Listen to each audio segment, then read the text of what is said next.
pushing on, but then you went too far. When your ship has sailed and all your dreams are lost, everything is wrong, you feel like it's your fault. Just remember, I will be there for you, baby. Remember, there's nothing out there to get you, don't forget it.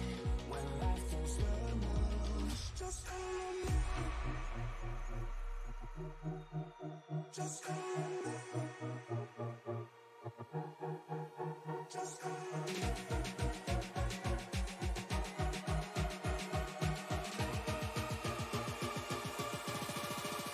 Just call me.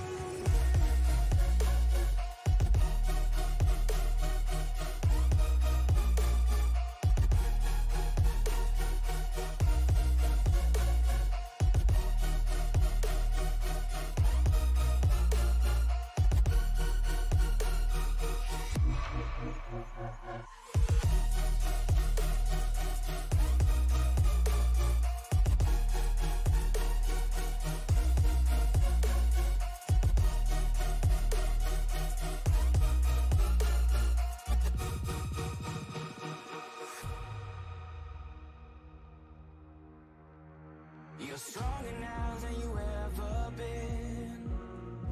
You gotta leave now, it's time to catch the wind. You will climb up high and look through the clouds, and when you're feeling low, I know you'll bounce back. Oh, and just remember, I will be there for you, baby. Remember, there's nothing out there to get you, don't forget it. When life throws lemons, just call me. Just call me. Just call me.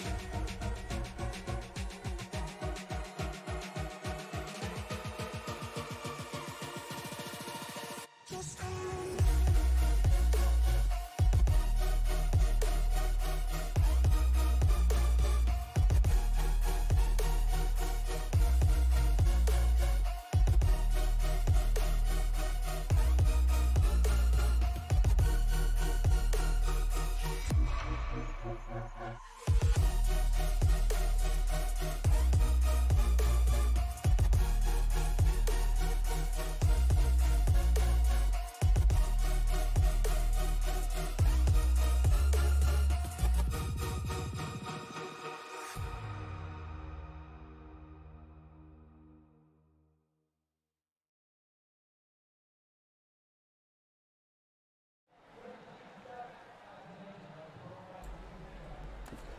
Hello race fans and welcome to Sim Racing Media. We are live here from the comfort of our sim rigs at the virtual Bristol Motor Speedway, the last great Coliseum, ready to do battle here with the Dynasty Racing Pro Series.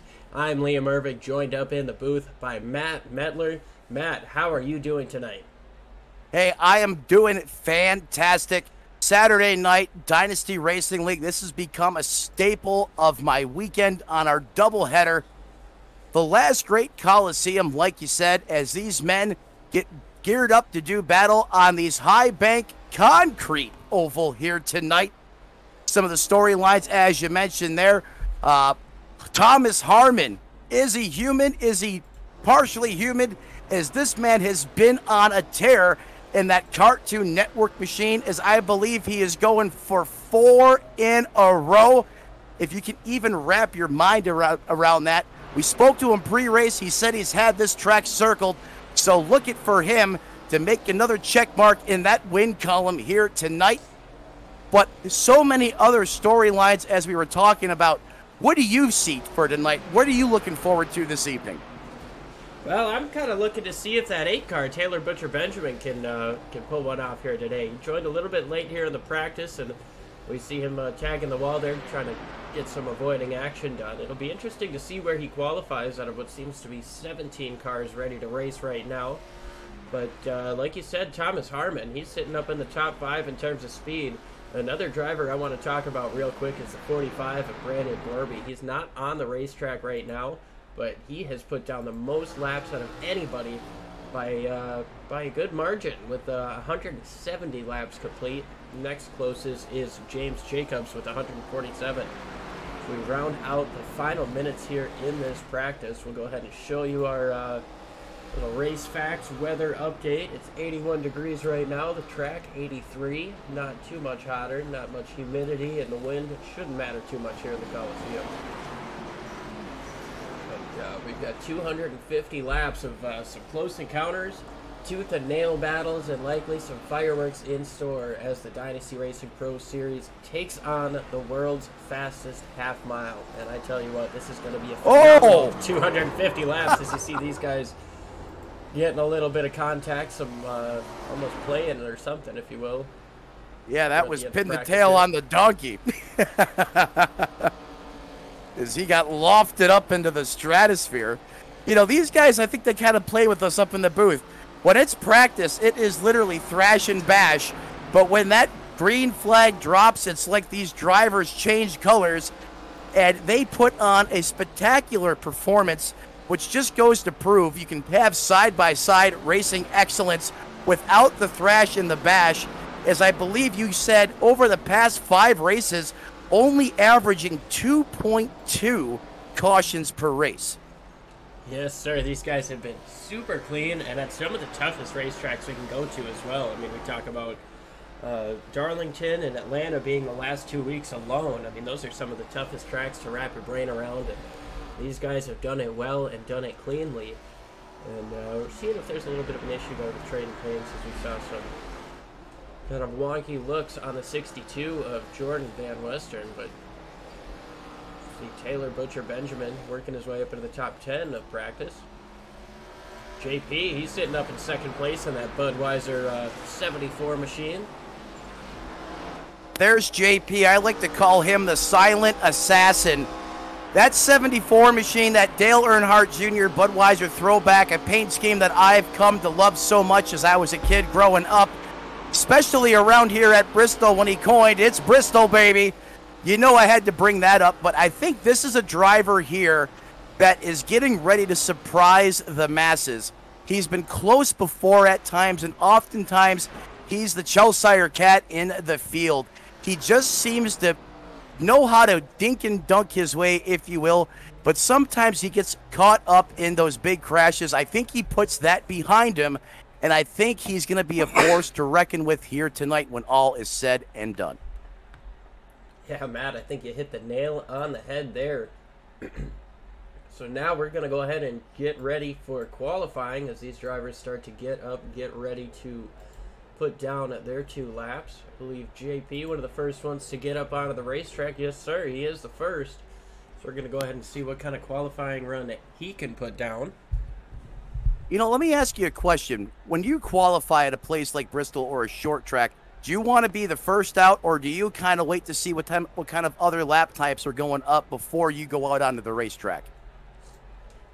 You know, I personally don't know how much of a difference it makes. I don't think there's enough time in this session for the track to really change and have any sort of benefit to going out later. I guess it might help you to know before you go out there if the other competitors have been putting down stuff comparable to your practice times or something like that. But for me, I feel the best option is to just go out there, get your laps done, get it over with, and watch the boards after the fact. So we see Thomas Harmon doing just that, getting his run done. I agree with you 100%. That's how I attack it. I know some other drivers, they have a different philosophy there, but just like that, we already have 6-7 drivers putting times up. No surprise there. Like you said, that Thomas Harmon machine on P1 on top of the board right now at a 14.93. Look how close the top 5 is. Taylor the Butcher Benjamin picking right up where he left off at a 14.94. Third, James Jacobs, he's going to be clocking in at a 15.01. You guessed it, 15.02 is going to be the 42 with David Wright. And James Pandolf, JP, he's coming in 5th right now at a 15.10. Yes, sir. We watch Larry McKenzie Jr. out here right now. He's going to jump up to 3rd on the board with his first lap of 14.99. We'll see if he can improve going through 3 and 4. 3 and 4 a little bit wider of a radius than turns 1 and 2. You'll notice these guys bring up the track map in a little bit, and you'll notice that these corners are a little bit tighter on the turns 1 and 2 side of it. Yeah, you bring up an... out here making a lap. Sorry, Matt. No, you're perfectly fine, bud. And I say you bring up an interesting point, and only someone that has really in-depth knowledge of this speedway would know that, and that's something that I didn't know in the past. It wasn't until a couple years ago that I learned exactly what you just said, and after I got that knowledge of putting myself in the race car, it helped my lap times here tremendously, as we already get back to qualifying here, have 12 cars clocked in. So I left you guys off at the top 5. In 6th, again, is David Wright. 7th, getting knocked down a couple positions, the 74 of James Pandolf. In 8th, that Chevrolet of Sam Niederhelm. In 9th, Chris Vanderplatz. And in 10th, James Goodman, I'm sorry. After that, we've got Jordan Van Western and Andrew McKenzie as the final drivers who have put down times. See McKenzie just kind of getting out there, getting a couple more laps in. Richard Springer is sitting on the racetrack, has not finished his first lap, so we'll see if he decides to come out and yeah, it's shocking. Care of, but other than that, we've got about 80 seconds left here in this qualifying session. I'm working to get the track map up right now, but yeah, and while you're working on that, interesting enough, I know sometimes the strategy play at some of these tracks, you know, it's almost a benefit to start in the back, but a track like Bristol, where you can often find yourself caught up in Calamity Corner and right within the mayhem, you know, looking at guys like the 93 of Matt Sizzler, the 1 of Austin Collins, or even the 07 of Larry McKenzie, electing not to put any laps on the board in qualifying. So you know what that means. They're going to have to start from the back and work their way forward. Yes, they are, and that's going to be tough for these guys, especially like you mentioned. Bristol, it's Bristol, baby. I mean, you're going to run into lap traffic a lot quicker than you're used to throughout the course of this season. I mean, maybe race 2 at Rockingham, I believe, might have had a little bit more lap traffic, being a 1 mile oval there, but this is going to be tough on these guys. They're going to be getting up into lap traffic probably 20 laps or so into the race, and as the lights come on, the sun gets all the way down past the horizon, track temp cools down. These guys are just going to grip up more and more as the night goes on. Well, you know what? You bring up an interesting point there, and again, this is concrete. This isn't asphalt. So the way that those Goodyear Eagles are going to interact with that racing surface is going to be a little bit differently. Right now, partly cloudy, 81 degrees. The track temperature sitting at 82. So very, very close to the actual ambient air temperature. If that was asphalt, I would assume that track temp would be up a little bit. But like you said, as the night continues to wear on, that track temp is going to come down. Any adjustments that you have to mentally check yourself as a driver for racing on asphalt versus pavement? You know, I'm not totally sure. I feel like the concrete would eat up a little bit more on the tires, but you know, when we race at night, I think the temperature game gets to be a little bit less of a factor. But yeah, I couldn't agree with you more. My thoughts there as well. Again, I was just curious on your thoughts. A lot of times us drivers, we you know, not only do we agree on things, but we also have different opinions and philosophies. And on that one there, I line right up with you, sir. Yes, sir. You don't get drivers agreeing with each other about track stuff very often, but I'll take it where I can get it. Absolutely. And speaking of taking what we can get, we've got the starting order right now. We'll run right through it. We've got Thomas Harmon on the pole, Taylor Butcher Benjamin just a couple thousandths off in second place. Larry McKenzie Jr. and that Skull Bandit going to be sitting in third. Then we've got Brandon Burby, James Jacobs, David Wright. That was somebody that Thomas Harmon said was going to be a force to be reckoned with tonight. JP, James Pandolf, Sam Niederhelm, Chris Vanderplatz, and James Goodman going to round out your top 10. Yeah, and then starting in 11th, Jordan Van Westerman. In 12th, Matt Sisler. 13th belongs to Richard Springer. Occupying the 14th position, that's going to be Larry McKenzie Sr. in 15th. Oh, I'm sorry, it is 15th in for Larry McKenzie as my scoring and timing updates a little bit. 16th, that's going to belong to David Vanderplatz. And in 17th, rounding out your starting lineup tonight, that's going to be Larry McKenzie, who's still in the pits in that Skull Bandit machine. Yeah, it might have been some sort of problem there on that Skull Bandit machine. But the field is up, ready to roll here. 16 of the greatest ARCA drivers on Saturday nights, ready to get lined up, ready to go here at Bristol. Yeah, like DW used to say, reach up, pull those, or Larry Mack used to say, reach up, pull those belts tight one more time, because Thunder Valley is about to come to life here at the last great Coliseum. Hey, the nighttime is the right time, and I am fired up. I can't wait to get under green flag as we have a thriller here for you guys this evening. Yes, sir, 250 laps, and I tell you what, you're not the only one who can't wait for this thing to go green. I can't wait for this to go green, and we've got 16 hungry drivers behind the pace car ready for this thing to get rolling. We're going to go ahead and take you all the way here on Sim Racing Media. The pace car is going to make that hard left turn. It's in Thomas Harmon's hands. The green flag in the hands of the starter, and it's out. Thomas Harmon with a phenomenal start here. And it looks like 3-4 car lengths going down into one as these guys get all the way up to the top right here away in this first corner. How about Thomas Harmon finding a way to just make those Goodyear Eagles tear up that concrete as he checks out on the field, at least in the initial stages. Right now, the 68 in second place, James Jacobson in third. Taylor the Butcher Benjamin as they round out the top. Goes the 22, the 06. A couple of them going around here. I don't see the caution flag coming out yet. Nope, no caution flag, and that was very uncharacteristic of these guys. I didn't anticipate that one as we stay green, and already they're going to find themselves being eligible to go a lap down here as we see Harmon already making work of lap traffic due to that little debacle we had near the back of the field. Yeah, we certainly didn't expect to see trouble this early on or lap traffic, but trouble struck. Now James Goodman and Jordan Van Western both off the pace. We see Van Western there. There's that paint scheme loaded up, right? Yeah, to come into the pits to get some repairs. Goodman also slow, and I believe Matt Sisler was another one that was either involved or maybe got slowed up by it. Yeah, or he had a front row seat to that one. Not what he wanted, of course, but taking a look here at the 93 machine, all the fenders, the quarter panels look good on it. Tires are pointed in the right direction. I think he's going to be okay, but I don't think that's going to be the same story there for James Goodman and Jordan Van Western, as I seen some heavy damage on that Chevrolet as he was pulling into his pit stall.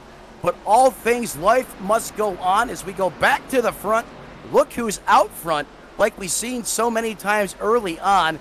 Taylor the Butcher Benjamin carrying the torch around this 1 mile oval. Half-mile oval here, Matt. Or half mile, thank you. Yeah, while you were reporting on that, we saw Taylor Butcher Benjamin working the outside of Thomas Harmon. But another battle that's going on, JP, Brandon Burby, neither one of these guys giving it up.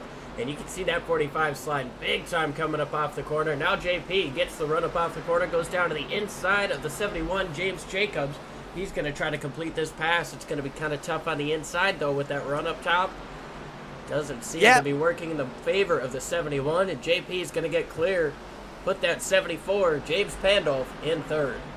Yeah, you can tell James Pandolf likes this car and likes this track here tonight, as he's been more aggressive than we've seen in recent weeks, especially in the early going. Just you can tell by just the animosity and the drive and determination inside that race car. JP is on the full attack right now. Oh, look at this as he's going to go by Thomas Harmon on the top side of the racetrack. He's already up 5 spots up to P2. It'll be interesting to see if these tires fade. This is a super strong run here in the first 12 laps of the race, but we'll have to see as this runs on if those tires wear out or if he's just got a hot rod on the racetrack here tonight. As you see James Jacobs and looks like Brandon Borby also going to be able to get the pass done on Thomas Harmon. Harmon, your pole sitter, is not moving in the right direction. Well, is Thomas Harmon not moving in the right direction, or is that veteran mindset kicking in early? And, you know, we've always seen that 68 thrive on those long runs. This could be just a veteran move here, letting these guys go, burn your stuff up, and I'll see you in 20 to 25 laps. It certainly could be. You talked a little bit in the before we went live about how this could be one of comers and goers, and how we're both actually pretty big fans of that. So we'll I kind of look forward to that. Taylor Butcher Benjamin putting on a strong run in the race lead right now. Got himself 3/4 of a second over JP. We'll keep an eye on those lap times and let you know who's faster. And looks like that last time JP was just a hair quicker that time, and now this time around TBB puts the gap back in his favor by just about half a tenth. That lap car right between these guys might be the help that the 8 car needs, though. Yeah, I think you're absolutely right, and that would definitely slow your lap times down, especially if that 9's kind of running right where that 74 wants to be. As you see now, he's going to move down out of the way, but that's allowed other cars to come into the picture right off the bumper of JP. You got the 45 of Brandon Broby, who's certainly been fast at times, and up and down 4 spots from where he started. That's 68 of Thomas Harmon. But you know what? I'm not worried about that at all. I think this is a calculated play by his camp. That certainly could be. You know, Bristol is kind of susceptible to trouble, but we've come 20 laps through this race and still haven't seen a caution yet. So these guys continuing the trend of fairly clean racing. I mean, you mentioned earlier on that 2.2 average caution ratio, or average caution rate for each race. 11 cautions in the 5 previous races. Now we're pushing 10% of the way through Bristol here, and still no cautions. We did have that earlier incident we'll go ahead and take a look at now. But outside of this James Goodman spin, and you know, in their defense, they did have some contact, but oh, look at this! Yeah, this is that replay of that first incident we saw. Yeah, that was some heavy contact. Yeah, I mean, these guys did a great job of not getting that caution flag thrown under the racetrack, which they often do. They just find ways to get the cars pointed straight in the right direction again. And I didn't realize it was that big of a collection when it first happened in real time there.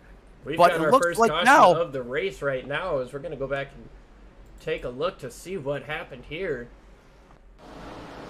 Yeah, as we were replaying the first incident of the race, as we went back in time, the caution went real time out on the racetrack.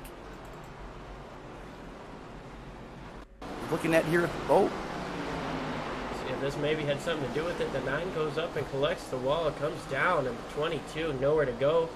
It's turned around on the straightaway and coming back up across the track. Absolutely no choice but to throw down the caution there. Last thing you want is a driver's side impact.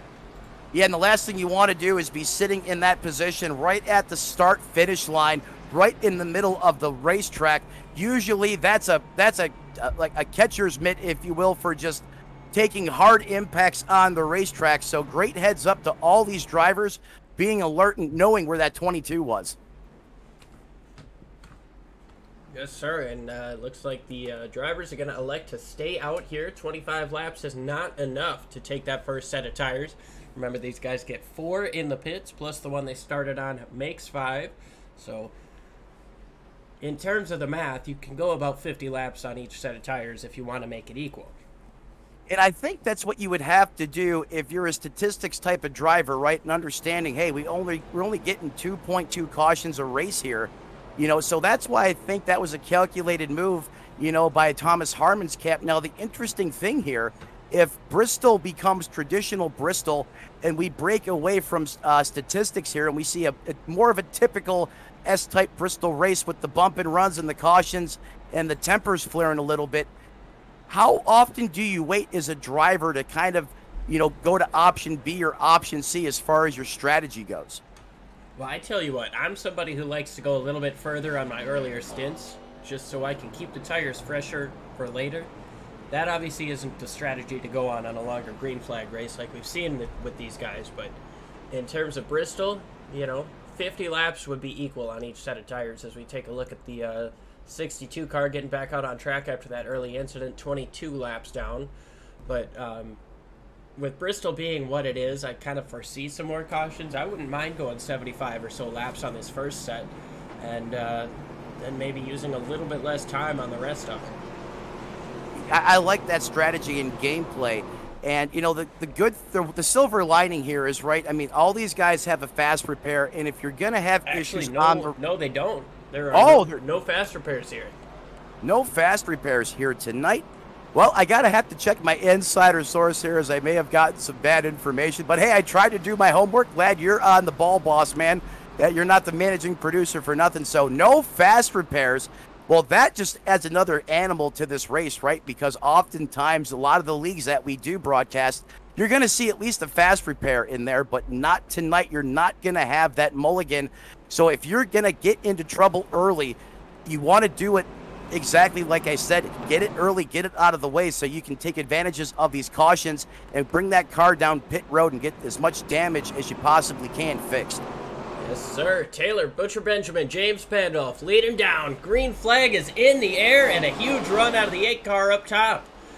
Look at that huge out run. Top and bottom already. You said huge run there. Yeah, huge run. Huge on the start on that 8 machine. He was just able to check out.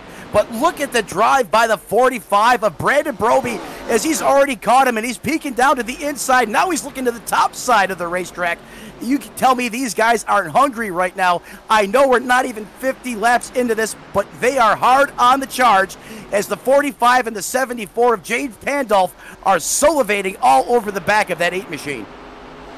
Yeah, you look on board with this Milwaukee Tools machine right behind the Dale Jr. car of Taylor Butcher Benjamin up in first. Looks like that 45 is trying to cut down just a touch lower and down to the bottom, more the middle this time around through turns 1 and 2. Looks like the outside lane is going to prevail that time around, but we've got battles all over this racetrack. Yeah, battles all over the racetrack, exactly what you expect of Bristol. But you got to be careful with that move when you try to dive bomb, not necessarily dive bomb the corner, but you try to get out that 8 machine into the corner because you're right on the cusp of that grip and you get into the brakes a little too hard or you pick the gas up a little early. And you know where I'm going with this. Those Dr. Feel Goods can become Feel Bads, turn into a sheet of ice, and around you go. So it has to be a calculated move on the driver's part. Yes. I was getting ready to speak there. Noticed we got a battle for the lead once again. Broby looking back down to the inside, but kind of like you said, you don't want to overdo it on the inside. These guys are already on the edge of grip. Just get a little bit too far in there, and that's going to send you sideways, and that's a tough recovery to make in these cars. And like you mentioned, we'd spoken with some drivers before the race. They were going all the way down with their brake bias. With these cars, they only let you go down to 60%. But later on in the run, that might be a little bit more of a factor, having that extra rear brake. Might get you turned into the corner a little bit better, but it also might come back to bite you. Well, that's exactly it. It's, you know, a lot like they were saying, you know, as we were interviewing some of these drivers, the first lap or two, the car is going to fire up like a stuck piece of gum to the racing surface. But after a couple laps, that grip is going to evolve and kind of throw a couple curveballs at these drivers. You bring up a great point on that brake bias. You know, I almost, you know, taking what you just told me as a race car driver, I might want to start adding a couple rounds back in the opposite direction. Certainly as that fuel load starts to wear off and that back becomes less heavy. Watching James Jacobs in pursuit of James Pandolf in the 74, also defending for the 68 Thomas Harmon. Let's go back a little bit further for the battle just outside the top 10. You see a recovery effort here out of the 22, James Goodman, got a couple laps down. It seems like his car is working a little bit better now as the 21, Richard Springer, works around him to try to get a little bit closer to these guys. Andrew McKenzie, though, sitting in 10th place, gets up into the wall pretty hard. Wiggle.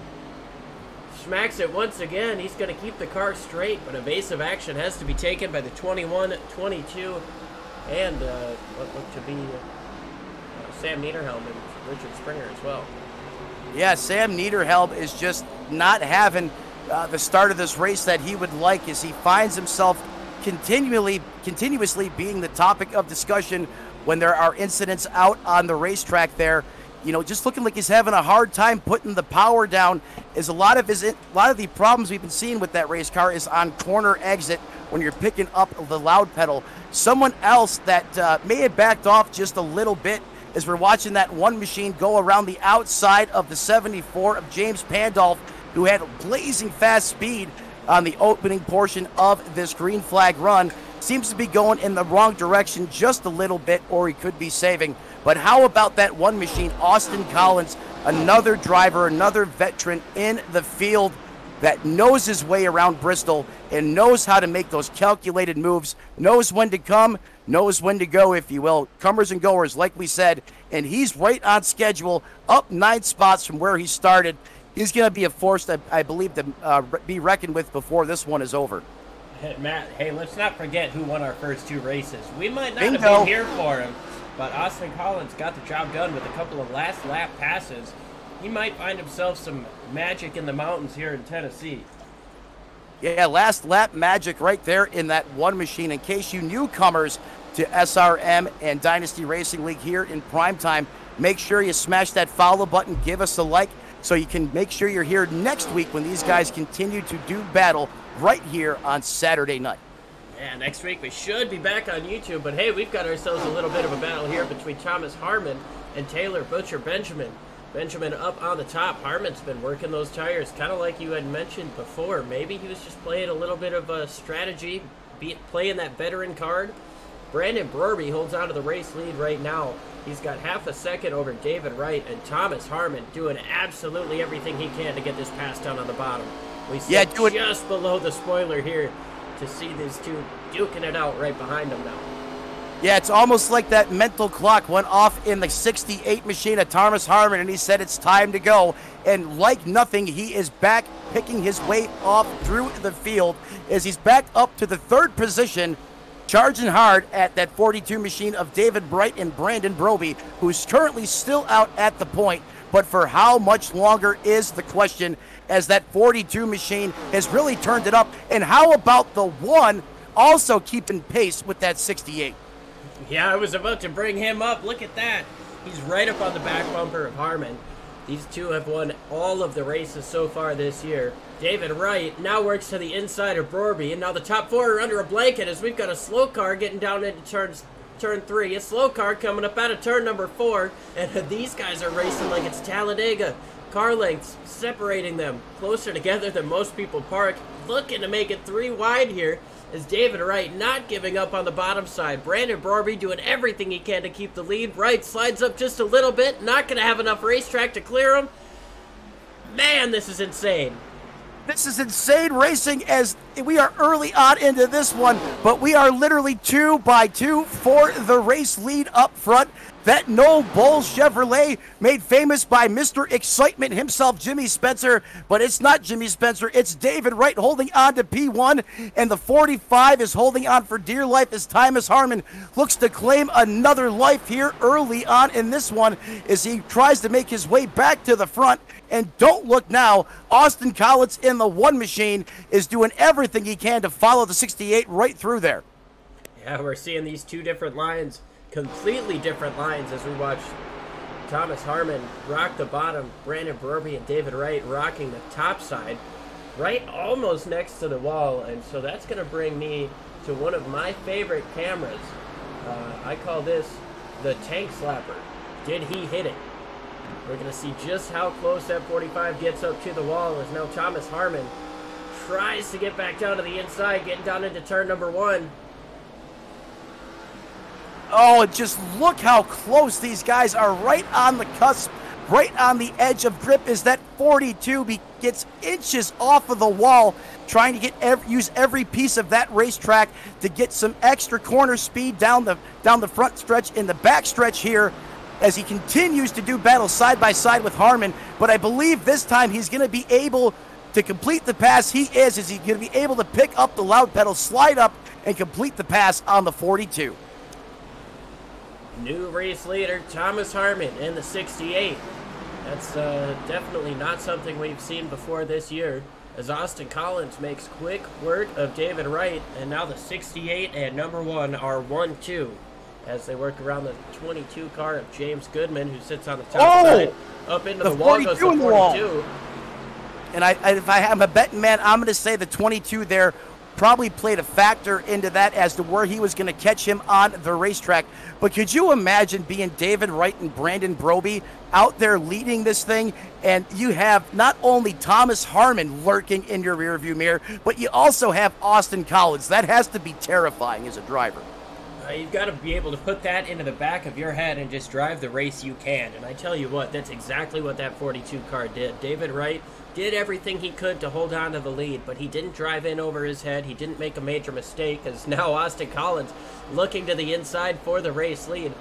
David Wright drove to the best of his abilities, to the best that his car would allow him to, and yeah, he didn't overdo anything. He's expecting at least one pit stop and likely a caution or two coming up throughout the course of the rest of this race, as we've only got 65 laps complete. Here comes Austin Collins up to the top side of Thomas Harmon, and he's going to make a quick pass here, getting down into 3. Looks like he's already going to be clear with a super strong run up on the top side. Thomas Harmon not really pushing those tires too much. Yeah, Thomas Harmon not pushing those tires too much, or did he use up the left of the field goods coming back through the field with that one machine, as he is taken off like a rocket, almost opening up to his 1 second interval over that 68 machine right now. But you picked up where I left off. You know, a rookie driver would be looking in that rear view mirror and just hating life, seeing those two cars coming at him. You don't see those type of mental rookie mistakes out of these drivers here, and that's part of the reason why cautions are at such a minimum. All these drivers, in my opinion, are ARCA car experts, and I would love the opportunity to get out there with them some point just to learn a thing or two from them. As I mean, look at this. The Austin Collins, already a 1.4 second gap. He is just bringing the mail around this place. Taylor Butcher Benjamin in the wall down the front straightaway. He's going to lose a couple of spots due to that. Puts him back to 7th place. That was a driver we saw up front for quite a few laps here. Out of the 70 completed, he probably led for 15 to 20 of them, but that right side all scraped up. Not going to do him any favors right now. You mentioned that lead for Austin Collins is just growing, and I've got to wonder what Thomas Harmon is, you know, maybe he is kind of chilling out on his tires. Austin Collins has worked through the field on the same tires, and we know Thomas went back a little bit, but Austin Collins up 14 spots, having worked through the entire field. One would think he's used up a little bit more than some of these other guys, but hey, maybe he's just found himself some good opportunities and found the right time to put that loud pedal on, as you like to say, Matt. Yeah, put the loud pedal on, and that's where the experience comes in. Know when to use your tires, know when to execute those passes on the racetrack, knowing when and if to commit. That's going to do so much in the tire category, especially on this concrete racing surface here tonight. As we're going on board, looking out the back of the 74 of that James Pandolph machine, looking back at the 66 of that Ford Mustang. Love the paint job on that car. That new updated Mustang scheme on this older Gen 5 Twisted Sister type race car. As we go on board now, switching views to Richard Springer here in the 21, as him and the 45 are going at it. Now, Richard Springer, he's another driver who's coming on as of late here. He's up 9 spots from where he started, and you saw he made quick work of that 45 Milwaukee Tools machine. Now he sits in 3rd place. Next target, David Wright, about half a straightaway in front of him, 2 seconds. But as these lap times click off, Richard Springer is consistently quicker, as it sounds like we've got somebody around. Larry McKenzie may have had himself an issue there getting down into the corner. Yeah, Larry McKenzie had himself a handful, quick, fast, and in a hurry, but he's going to get that Haviland Dodge, or Haviland Impala, pointed in the right direction here, as we still stay under the green flag here at Bristol. Yes, sir. JP, though, right behind Taylor Butcher Benjamin, right in front of your race leader. Sam Niederhelm has gone a 1 lap down. That leaves our top 8 as the only cars on the lead lap right now, and these are 2 drivers that were fast early on that definitely don't want to give up that lap. Right, and that's the price you pay when you don't have the speed of the elites in any series, as we're, like you said, only 9 cars on the lead lap, as we're already approaching lap 80. When do you come for tires? Well, this is a tougher one, man. I would like to say You can split it one way or the other, but with these laps being so short, if you come in for a green flag pit stop, you're losing 2 at least. So it's a really tough call there. I think a lot of these guys are going to want to stay out as long as they can in terms of fuel, because there's no way you're going to be able to make up that kind of time on tires. Plus the fact that if a caution comes out when you're down a couple of laps, that could go ahead and put a wrench in your whole race. Yeah, but now here's the other side of that, and I'm going to play devil's advocate here for a minute. Oh, as we see Pandolf get into the wall, indicative of what Cliff likes to say, sloppy rubber starting to show their face. Has just come out. David Wright is slow. It looks like James Goodman may have had another issue here. Yeah, the 22 there, again, may have been involved. But I think, you know, that caution came out. I think all the drivers are going to agree, especially the front runners. Lap 80 or so, great time to have a caution flag come out. All the different outcomes we just described and you described going multiple lap down. This kind of changes everything, as now you can come down pit road, go to work on your race car. Oh, that's a racing incident right there. That's typical Bristol. And sometimes as broadcasters, we use that term loosely, but that's really, I mean, that's classic Bristol right there. As the 21 was just coming up, had no idea the 42 had a run up there. As we go ahead and wind this back. Some contact, yeah, before the corner here. David Wright jumps in deep, slides up, little contact, gets that 21 sideways, checks him up, and then coming back up the racetrack. Might have spun the tires, getting under power a little bit, but comes back up into that 42. Both cars hit the wall.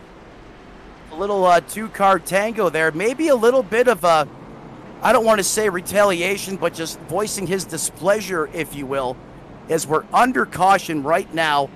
And the biggest loser here in this one, you know it's going to be the leader who was leading before this caution unfolded, as he had a sizable lead on the field that now just evaporates into thin air, and that is the one of Austin Collins, who's up, get this, 14 spots in 86 laps. Definitely our biggest mover of the race so far. Sits in the race lead. He's got Thomas Harmon right behind him, Brandon Brorby, as well as most of these guys have come into the pits or are pitting now. Taylor Butcher Benjamin in pit road. David Wright and Richard Springer getting work done. JP coming into the pits along with Sam Niederhelm, and we'll get an update on who the free pass car is in just a few moments, as I believe. Yeah, and while you're working on that, should be the 66. Yeah, I believe that it's going to be a 66 as well. You know, it's funny how pit road's like the red-headed stepchild, then all at once, it's where everybody wants to be out on the racetrack. As they put 4 fresh Dr. Feelgoods on their race cars, they gain that confidence of grip back. But you got to remember, those tires are cold right now, so you're not going to have maximum grip out there for at least a lap or two. So you don't want to be too aggressive on that loud pedal and break those rear Goodyear Eagles loose, especially on the restart.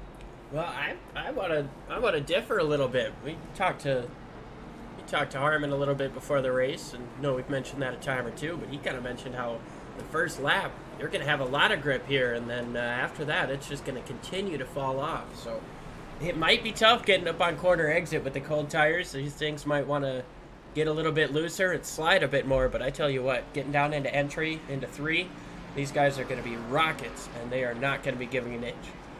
Looks like the one of Austin Collins has taken the outside, Thomas Harmon on the inside, the Brandon Brorby, Richard Springer, David Wright, and Taylor Butcher Benjamin are all the cars on the lead lap right now.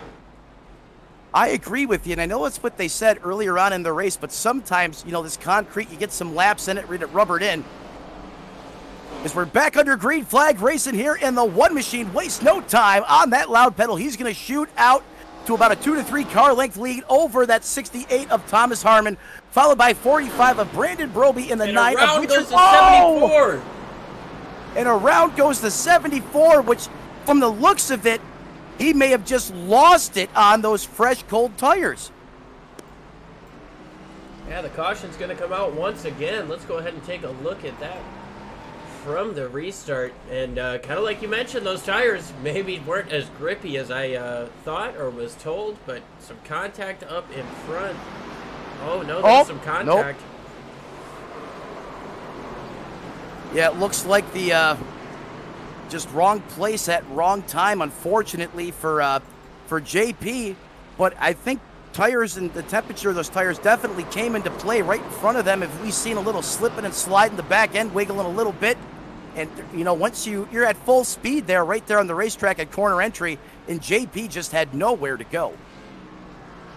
Absolutely correct there. I believe James Jacobs gets the lap back this caution, and we saw a little bit more contact between the 10 Chris Vanderplatz and the 07 of Larry McKenzie down the back straightaway. Another part of the reason for caution there. Yeah, you got two very bold personalities there, and I can't help but wonder maybe if we're starting to see emotion in the typical Bristol. It's Bristol, baby. You know, nightlife coming into fruition here as they're kind of beating and banging just a little bit. Very unfortunate for JP though, but you know, it's Bristol. This is not a super speedway. It's not a mile-and-a-half cookie cutter track. So hey, you can live with a little bit of damage on that race car and still be competitive. Yeah, you certainly can. Aero's not going to be as important as it is in plenty of other places, and we've definitely seen some short track cars over the years. One of my favorites from Bristol, at least, is 2006. Jamie McMurray came out in what looked like a modified. He didn't have fenders, he didn't have a hood, didn't have a bumper cover. It was just engine, a little bit of a bumper bar in front of it, fully exposed tires. You know, speaking of that, how about Dale Jr. when he had to cut off the whole passenger side of his front bumper, and the first thing you could see was the tire, but the effect of all that extra cooling to that front tire made that car so fast in the race. So sometimes looks can be deceiving at the right racetrack, just like you said with Jamie McMurray here. So sometimes, you know, getting some damage and having to cut her fender off of it, if the right conditions can actually help you, this may be the right this could be the right place for that to come into fruition as the track temperatures continue to go down, as well as the air temperature. Yes, sir, and the lights are off on the pace car. We're going to take another attempt at this restart. This time we have 7 drivers on the lead lap. Austin Collins elects to take the outside. Then we've got Thomas Harmon. Third place is going to be Brandon Brorby, Taylor Butcher Benjamin on his outside, Richard Springer, David Wright on his outside, and James Jacobs rounding out your lead lap cars. But he's got to start behind all of those lap cars, having taken the free pass. Hard left turn out of the pace car. We're going to see these guys go green once again. Lap number 95 is underway. That's right. Dig, dig, dig. Get all you can. And the king of the restart so far tonight is that one machine. He has found some extra grip in those Eagles. But look how quickly the 68 of Thomas Harmon is able to dial him in.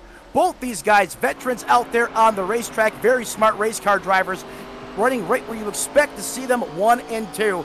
But how about Taylor the Butcher Benjamin? Here he comes. He always seems to be a factor on new tires and restarts in that number 8 Oreo machine. Here comes Harmon looking down at the bottom.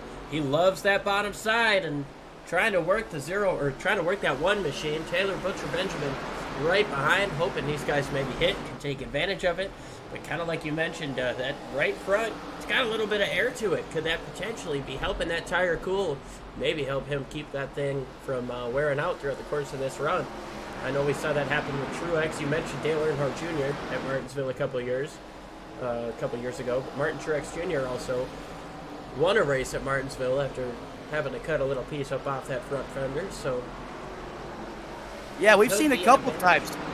Yeah, a couple times over the years now, as you and I are both a longtime fan of the sport and over history, where we see, you know, jacked up race cars pull into victory lane, you know, in short tracks just like this, as we continue to see that 74 of James Pandolf work the high side of the racetrack, work in the traffic as he tries to rebound there from getting caught up in that last incident, that last caution flag sequence out there on the racetrack. But where the Hornet's Nest is a-brewing, right where you expect it to be at Bristol, right up front in that crazy train being led by the one of Austin Collins. Yeah, these guys are already starting to get up into some lap traffic. Some guys who didn't get such great restarts. You see the 06 getting passed by David Wright on the right of your screen. Now Thomas Harmon trying to work that bottom side once again. The next car for these drivers to catch up to is Chris Vanderplatz in that Monster Energy number 10 machine. And well, I'll tell Austin Collins is on full defense mode, trying to keep Thomas Harmon behind him and potentially below him, as there's Matt Sisler coming down low on the racetrack. He'll stay out of the way. And as the 68 and the 1 are sitting there doing battle, the guy munching on the popcorn, loving every bit of it, is to use their tires up. That 8 of Taylor Butcher Benjamin and that 45, as they have a perfect front row seat to that. But you know, as a race car driver, they were loving every minute of that, because as they battle side by side, lap after lap around the racetrack, that's going to heat up those tires, and that's going to cause them to extinguish a little sooner than later. So we're going to have to watch that later on in this run as we go back on board with that 45 of Brandon Broby, who's sitting in 4th place, kind of bringing up the caboose, if you will, in this lead train of cars here as they fire off around Thunder Valley right here at the Last Great Coliseum. You know, it's funny, I initially brought this camera angle up to show what different lines these drivers were all running, but as soon as I switched to this camera, everybody sticks down to the bottom. And Harmon had mentioned that the bottom side seems to be a better spot to save tires. The way I see it is that if you're up on the top side, you're going to use a lot more right rear because you're in the gas for longer. If you're on the bottom side, you're going to use a lot more right front. And which one of those is going to be more beneficial to the way your driving style is and what's going to help you turn more, that's completely up to the way the run goes. As you see, the 45 just scrapes the wall there. You know, you bring up a great point there, and I guess it depends on what your driving style is and how you want to play that into your wheelhouse. Obviously, if you like being on the brake more often, you're going to want to probably go down to the bottom side of the racetrack. If you're more of a throttle type of driver, you definitely want to be able to manage the gas pedal on the top side. As you said, you're going to be on the loud pedal a lot more on the top side, getting those speeds, but you have to remember the hurting and the punishment you're putting on that right rear. So what do? Maybe you split the balance, right? Maybe run half the run down low, and maybe, you know, migrate up to the top at times. Again, I'm just speculating. I am certainly not the pro inside the race car, but certainly a question we can ask some of these guys after this one's said and done. Well, hey, Matt, why don't you just meet me in the middle there and run throughout the middle most of the race? Or you can do that too, as we've seen some of these drivers do so. You know, get the best of both worlds there, right in the middle line there. Often, you know, tracks like Talladega, we call that the sucker hole. That's not where you want to be, but hey, it's Bristol, baby. Everything is different. Absolutely, and the progressive banking throws a whole different group of challenges to these drivers. As you see, Austin Collins now up to just over half a second of a lead. Taylor, the Butcher Benjamin, has not let that 68 go from in front of him, and it seems like he's managing his tires a little bit better this time. He's not trying to push super hard. He's not trying to get up and get around that 68. He learned a little bit from that first run, from getting so far out front and then falling back through these guys. I believe he was a lap down for a time, or was about to be lapped, and now sitting in 3rd place atop the podium for now, trying to work his way up just a little bit closer to that top step. You know, I think, you know, over the course of these first, 3 races, that's where we've seen the 68 kind of shine, where the 8 hasn't. That 68 has been so well over the long run, so why not sit just off the back bumper and try to learn a thing or two from one of the masters of the long run? Great strategy play there by the 8 machine. The other part of that could be, did the 8 prematurely use his tires up as he was under that heavy battle with the 1 machine as they were side by side lap after lap? That's certainly a possibility, but I guess we've got some time to find out. We're going to go ahead and step away for just a few moments, but you won't miss a thing. They'll be side by side.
Hey, this is Steven Cherrick. I'm the rear tire changer on the number 24 GMS Chevrolet, and you're watching Sim Racing Media.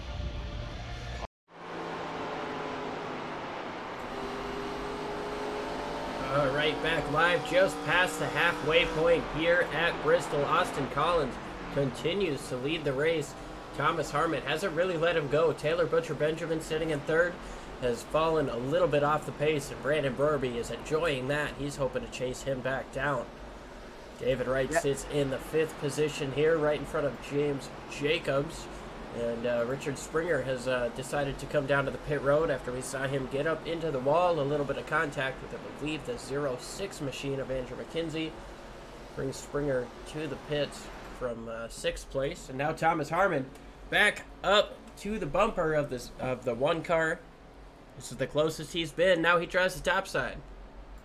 Yeah, Thomas Harmon, just a matter at the mental chess match in the stock car, in this oval track racing. You really never know if he's coming or going, if he's lost his stuff, or if he's just sitting there teasing you, playing the intimidator like Dale Earnhardt kind of used to do back in the day in that 3 machine. Here he is right now, starting to put the pressure back on the back of that 1 machine.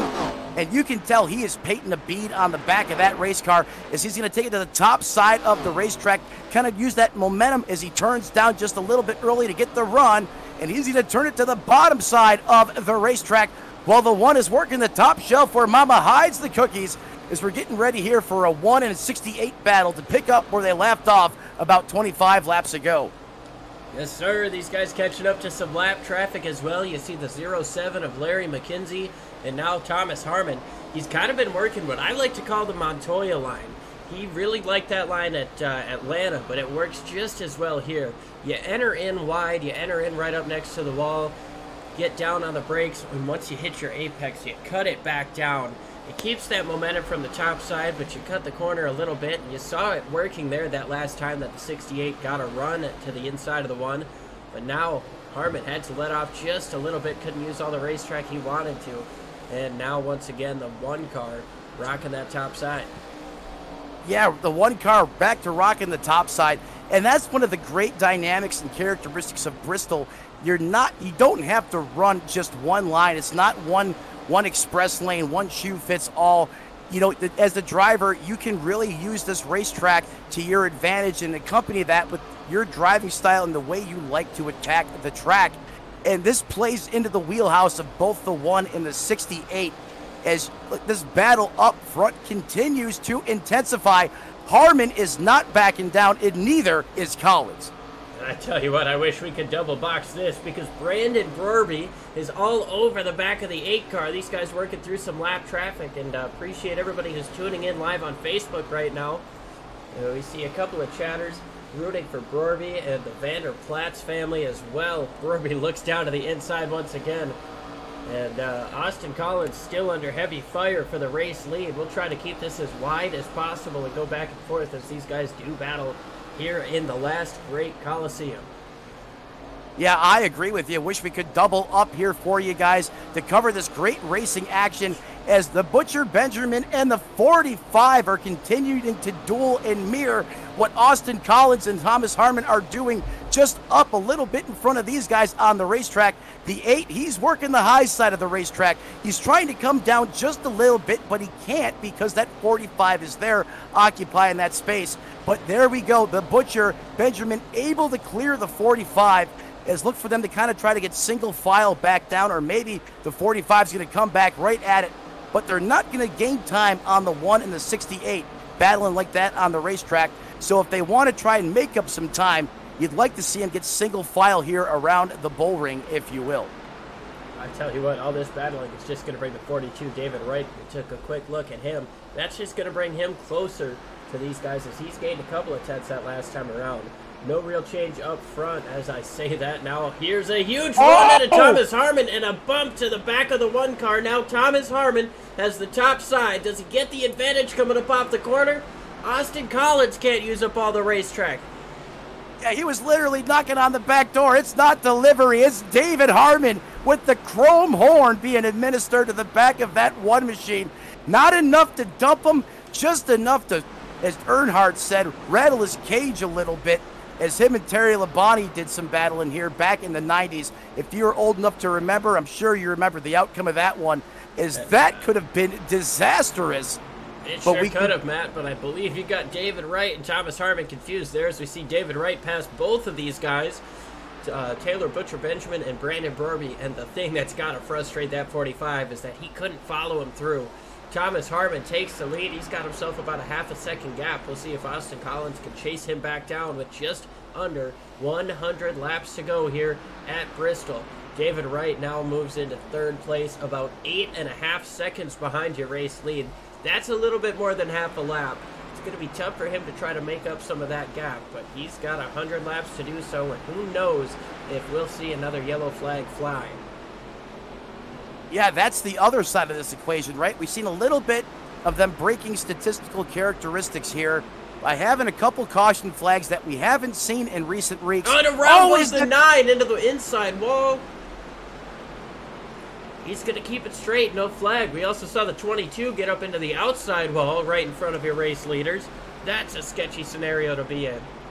Yeah, definitely sketchy. And also, another component is these tires have to be wearing down to the cords just about, you would think. That's probably why we're seeing, cars, kind of scattering over the, all around the racetrack. Some guys are sending it in a little too hard, and they're running the cheese grater against the outside wall, as Tony likes to say. And other times they're just picking up the loud pedal a little too hard. Always, we got the 10 here of Chris Vanderplaat said he's had enough. I'm taking this Monster Energy Chevrolet down pit road. Gonna go get some surface. Always the 21's pointing in the wrong direction. Trying to find a good way to get back up onto the track without bringing out the caution, and I believe he does so. Stays out of traffic. We stay green. So Richard Springer with a tough break there.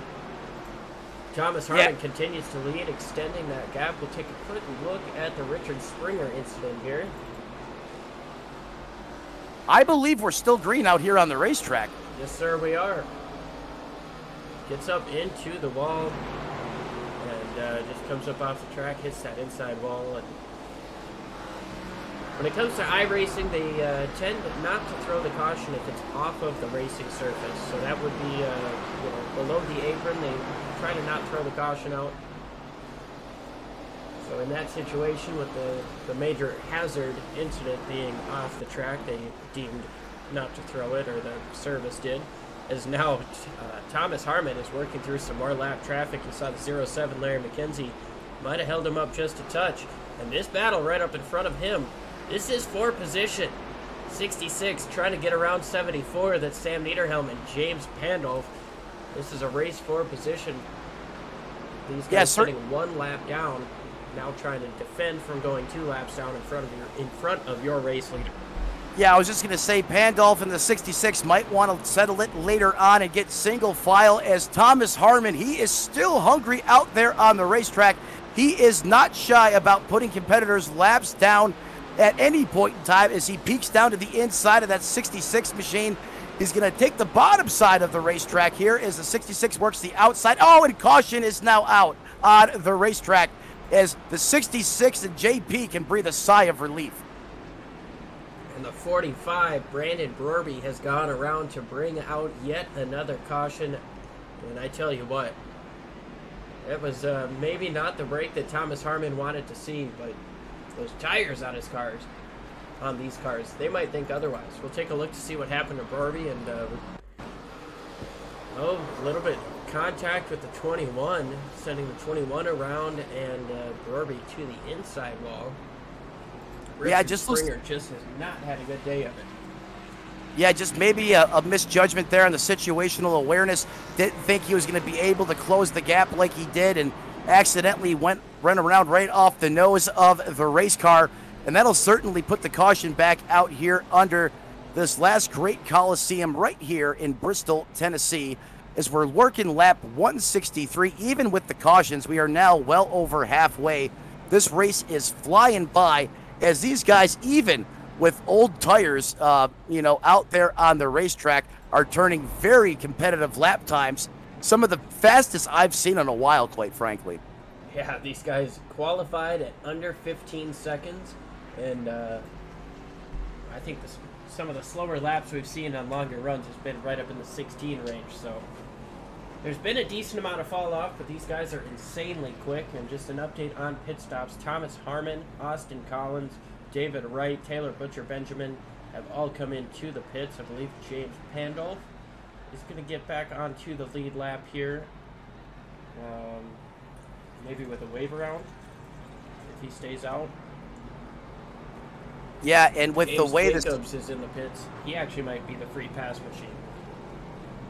Yeah, I think he is going to be the free pass machine, and I think you're absolutely right.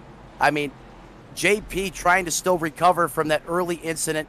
Even with the tire deficit, you have to take the wave around here because this track on the shorter side of things, you want to definitely get that cushion back and just kind of come in behind and take that wave around, get that lap back, if you will, and hope for another caution flag within a short amount of time to come back down pit road and get some fresh rubber on that race car. Yeah, Matt, you know what they say, cautions breed cautions. This is Bristol. It's the first major short track that we've run this year, and it's kind of uncharted territory. We're less than 100 laps to go in this race. Things are going to start heating up. I think they'll start getting a little spicy. We're right on pace with the amount of time these guys have spent on tires. Right on pace to match that for the finish if these guys decide to stay out. But I tell you what, this is their second pit stop. They've still got 2 sets of tires left in the pits. Who knows? Yeah, late in the race, you might want some of those Dr. Feelgoods on your, some of those General tires on your race machine here. Yeah, you definitely want the General in your pit, and I'm not talking about the insurance. I'm talking about the sticky ones, the brand new ones. If you could certainly save them, that's like having money in the bank on this racetrack. I couldn't agree with you more here. But here we go again. The lights, they're going to turn out on top of that Ford Mustang as we see him cut down the racetrack, which means we're getting ready to uncork these boys one more time. Here we go. The 68 and Austin Collins, they're going to drag race down the front stretch. The Thomas Harmon machine is going to be the victor as they enter turns 1 and 2 and fire down the backstretch. Look who's coming on the outside, though. That's the 42, David Wright. David Wright rocking the outside. Taylor Benjamin, or Butcher Benjamin, looking to his inside. Not quite enough to get the pass done there. But that 68, man, he's looking strong that time. Taylor Butcher Benjamin gets clear, gets the job done over the 42. And now it is strategy. Now it's a chess game in terms of tire management here to the end. None of these guys, I can imagine, are going to wreck each other or have any major contact, knowing that they're the only 6 or so on the lead lap. But these guys are. Sorry, go ahead. No, these guys are definitely the masters, as you said, of applying pressure, but learning how not to go over that edge and wrecking fellow competitors, as they've done probably some of the best job in iRacing that I've had the experience to cover in my short broadcasting career. As we've seen Thomas Harmon fire off out of the cannon here, he has just about a 1-second edge over Taylor Butcher Benjamin. Has Taylor the Butcher Benjamin benefited from running behind the 1 at times tonight and able to go to do some homework on how to save those tires? One of the areas I feel like the 68 has had an advantage. You have to wonder because look who's coming. That Oreo machine is coming up quick. That lead is almost down to a half a second. Yeah, I tell you what, that number 8 machine just put down the fastest lap of the race with a 14.95. That was over 3/10 quicker, as he's got to take evasive action there around the lap machine. But you see that Oreo Chevy Monte Carlo growing in the back bumper. This is right below the spoiler of that number 68 machine. And that Oreo machine is also growing as James Jacobs, David Wright, these guys are having themselves a little bit of a tussle here for a top 5 spot. Austin Collins not too far in front of him. Yeah, speaking of a little bit of a tussle, how about our managing producer here tonight with some great camera work, getting you guys at home some phenomenal angles of these guys doing battle here around this half-mile racetrack.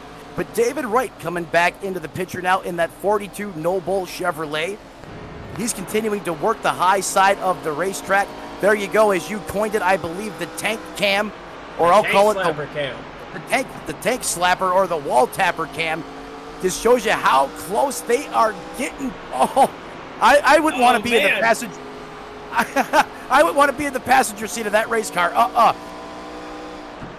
Yeah, it kind of reminds me of, I believe, Dale Jr. He brought his wife out on a ride-along around Bristol. Got a little aggressive with it, might have tapped the wall, but you mentioned it. I would not want to be in the passenger seat of one of these machines going across or through the corners here at Bristol, especially with that bit of extra banking right up next to the top.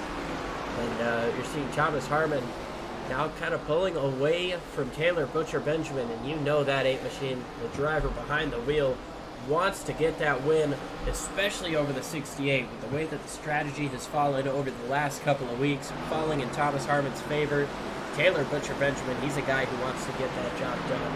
Right now we're seeing James Jacobs, though, on the inside of David Wright. He's been working that inside pretty well, but not quite enough to get around Wright in that 42 no bull machine. Well, you know, I think right here is where you have to have some great mental toughness and you have to have some patience. And I think you're seeing that out of the 71 of James Jacobs and also out of that 8 machine of Taylor Butcher Benjamin. You know these drivers, these two guys we're talking about right now, they're hungry. They've been in contentions at times. They've led laps in every one of these races. They've just let the experience of Thomas Harmon and Austin Collins, beat them at the end of the race. You know they're trying to learn everything they can right now, and I think you're seeing a little bit of a different race car driver grow into the limelight tonight with the 71 of James Jacobs and the 8 of Taylor Butcher Benjamin.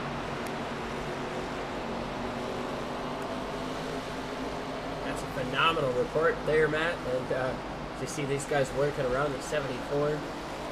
Worked through him pretty cleanly. Austin Collins, he's sitting about 6 seconds off of the leader, Thomas Harmon. You see how much of a jump that is to try to get to him. Taylor Butcher Benjamin still staying close, but a couple of lap cars getting close, threading the needle is Thomas Harmon there.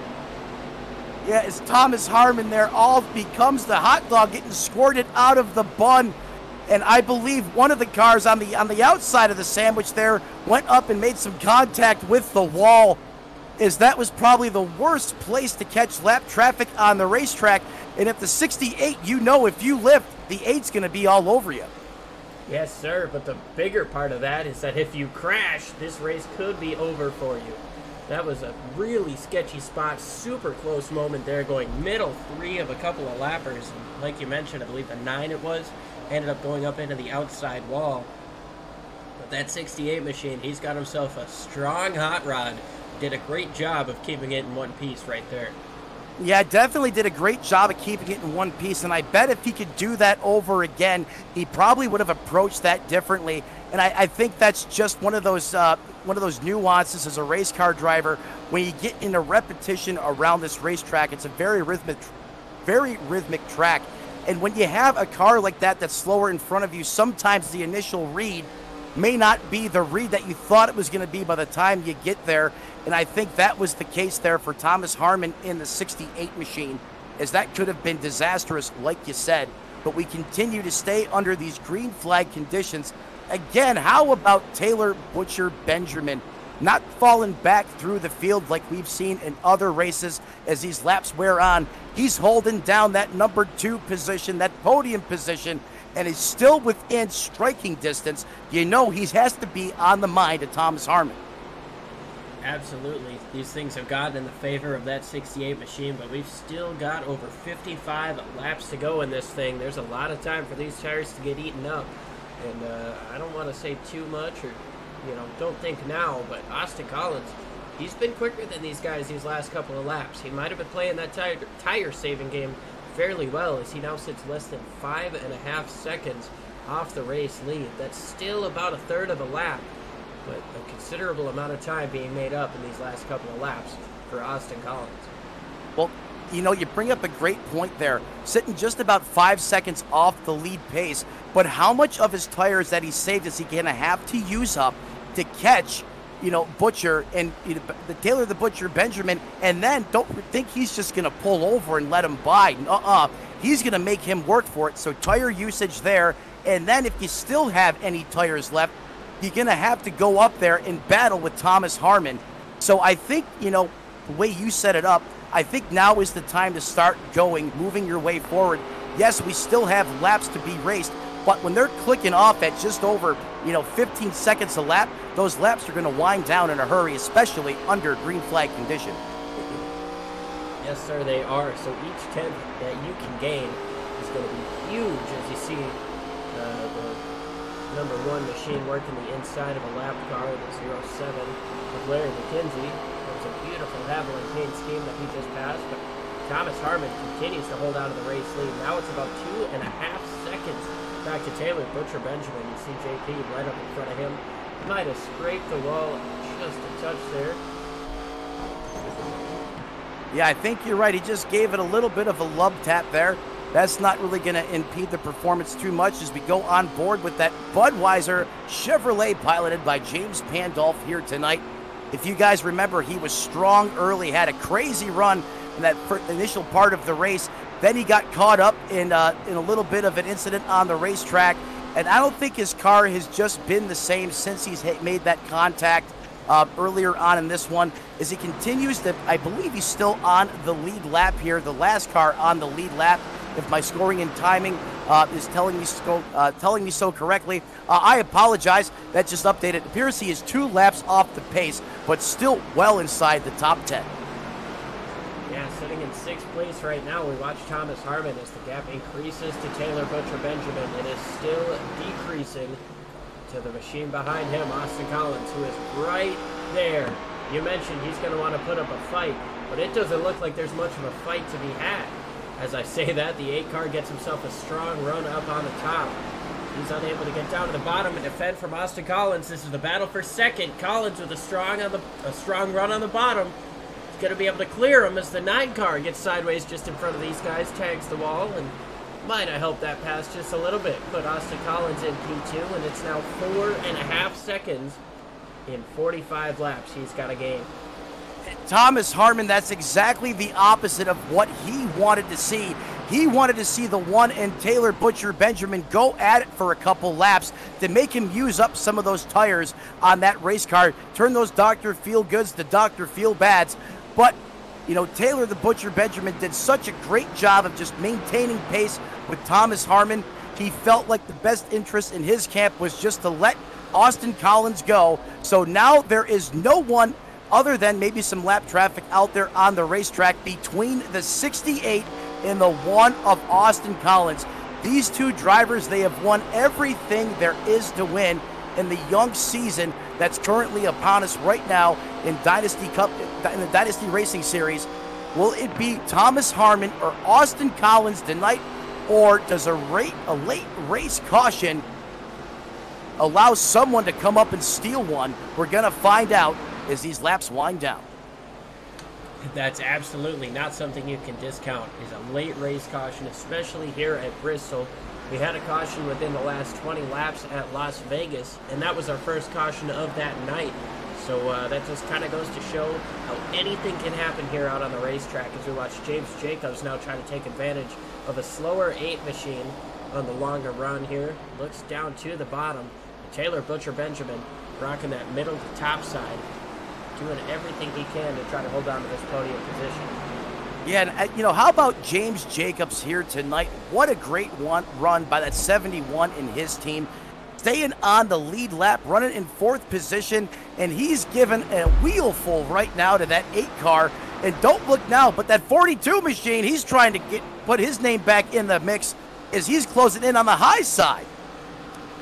Yeah, David Wright trying to take 2 in 1 here. He's going to get a nice run up on the top side, get next to the 71 of James Jacobs, and now he's going to set his sights on the number 8 Oreo machine of Taylor Butcher Benjamin. This is going to be a battle for 3rd as he looks down to the inside, getting down into turn number 1. Yeah, down on the inside, Eaton down on the inside. The number 8 machine has been committed to the middle and the top, and that's where he stays as the 42 is going to throw it in the corner, and he's going to get back on the loud pedal, make it stick, move that 42 machine up to P3, bring the Taylor Butcher Benjamin back 1 position, now just outside the podium looking in, but that 71 machine of James Jacobs is looking to keep pace with the 42 as they march through the field, as the 8 is yet under again duress from another competitor out there on the racetrack. Yes, sir. Taylor Butcher Benjamin trying to keep that 4th position now. Still in the top 5. Looks like these guys are the only ones on the lead lap now, but that 71 gets a nice run down to the inside. And it just doesn't look like the 8's. Well, I say that, and now the 8 with a strong run up top, he's going to get cleared going down into 3 and 4. You know what? And that's a clean driver, and big heads up to the 71. He wants to be able to pick up the gas, but he knows if he does that, that's going to bring him up the racetrack. Out of courtesy and respect for that 8 machine, that's probably why you didn't see him execute that maneuver. And that's a big heads up. That's some great respect out there on the racetrack late in the race among competitors. As we continue here to watch the 68 of Thomas Harmon, business as usual for this gentleman right here. As you know, he is currently looking to go, I believe, for 4 in a row tonight, as winds and pulls have been almost on an automated cruise control. And when you combine that with that low caution factor, I know the average is going to jump up a little bit after here tonight. When you're quick on the short run and you're bad fast on the long run, you're going to be tough to compete with week in and week out, and that's exactly what we have seen. Yeah, Thomas Harmon increasing the gap now on Austin Collins. It's upwards of 5.5 seconds now. So since we last talked about it, it has increased by over a second. And now with less than 30 laps to go, that might be a little bit too much to overcome. As we approach 25 laps to go, that gap is 5.8 seconds. David Wright sits in 3rd place, about 5.5 off of Austin Collins. Taylor Butcher Benjamin doing a great job, though, of keeping that 71 behind him, trying to keep that 4th place alive, as now they are right in front of your race leader, Thomas Harmon. Is that going to potentially fall into the hands of Austin Collins, as these two are racing for position on the lead lap right in front of your race leader? Oh, good old Bristol. How many times have we seen late in a race where lap traffic comes into play? But I believe I just seen the 22 there, or the 21 of Richard Springer, completely come off the racing surface, getting out of the way of these leaders, letting the war rage on without trying to be a factor in the outcome of this one. As a 68, he's going to work underneath the 8 of Taylor the Butcher Benjamin. And I believe that is going to put the 8 now a lap down, as just a few moments ago it seemed like he was just off the back bumper.